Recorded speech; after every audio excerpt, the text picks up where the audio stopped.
like, or who do you think are some names out there that could be some strong potential candidates as the next Giants head coach? I think Mike Kafka is a candidate. I think Mike Kafka has to move himself into candidate status, and this is an audition for him. Do I think he's the front runner? No, I don't know if there's any front. There's no front runner right now. This just happened yesterday. But Mike Kafka is respected in the building. He will be. He's 38 years old. He will be a head coach in this league at some point. He just will be. He's gotten a million. He's gotten a bunch of interviews. He's gotten second interviews. He's a smart guy.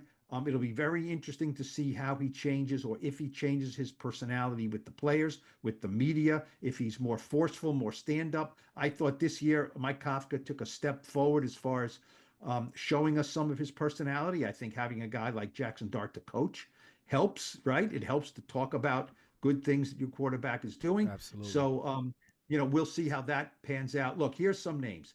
Jeff Hafley, anyone who watched the game last night, the Packers have a terrific defense. He's a defensive coordinator of the Packers. He's a guy from New Jersey.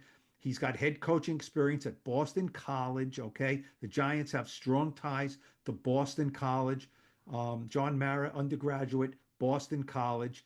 Tom Coughlin, head coach, Boston College, right? So there is Boston College connections with the Giants. I'm not saying that's why they would hire him, but Hafley's a guy who I think will be a head coach in the league at some point. I think he is certainly on the list. Jersey, been a head coach.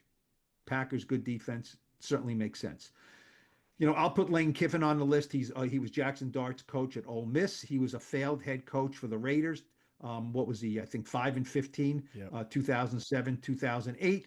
I wouldn't put him at the top of the list right now, but I just don't think you have to go out there and say, oh my gosh, we need to bring someone in for Jackson. We need to bring in someone that Jackson is comfortable with.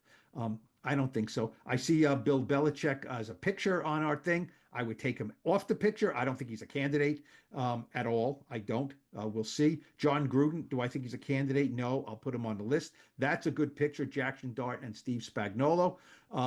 I think Spags is on the list. He's a great guy. Everyone loves Spags. He is hallowed in the Giants building. Everyone loves him. Everyone loves him in Kansas City. He is a Hall of Fame defensive coordinator. He was not a very good head coach with the Rams.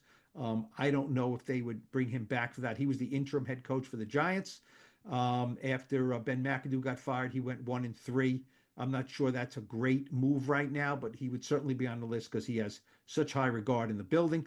Kevin Stefanski, if he leaves from the Browns, he would have been Pat Shermer's offensive coordinator in 2018 with the Giants. Wouldn't that have been interesting with Daniel Jones?